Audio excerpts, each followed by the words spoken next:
আপনার ছেলেকে লা ইলাহা ইল্লাল্লাহর উপরে কনফিউজ করা হচ্ছে, যার কারণে বাংলাদেশে গত 10 বছরে এইথিজমের রেট অনেক বেশি বেড়ে যাচ্ছে।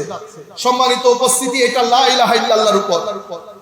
এরপরে মুসলিম উম্মাহ জেগে ওঠার পেছনে যে 2-3টা ফ্যাক্টর সবচেয়ে গুরুত্বপূর্ণ ভূমিকা পালন করে, তার মধ্যে অন্যতম হচ্ছে আখলাক, চরিত্র।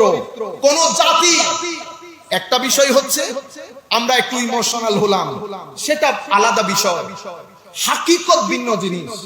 এই জায়গার মধ্যে যদি পরিবর্তন না আনতে পারি, তাহলে আমাদের ভবিষ্যৎ অন্ধকার থাকবে। অন্ধকার যেভাবে হয়ে হয়ে আসছে, সেটা আরো গুরুতর হবে। আখলাক কি? আখলাক হচ্ছে আপনার নবীয়তের নাম। আমার নবী যেটা নিয়ে এসেছেন, এটা খুবই গুরুত্বপূর্ণ পয়েন্ট। আমি চাইবো আপনারা এটাকে মুখস্থ করে ফেলেন।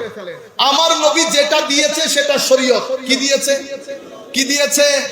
শরীয়ত। শরীয়ত কি জিনিস? শরীয়ত কিছু করতে বলেছে, কিছু থেকে নিষেধ করেছে। নামাজ পড়তে বলেছে, শরীয়ত। যাকাত দিতে বলেছে, শরীয়ত। আপনারা বুঝতে পেরেছেন?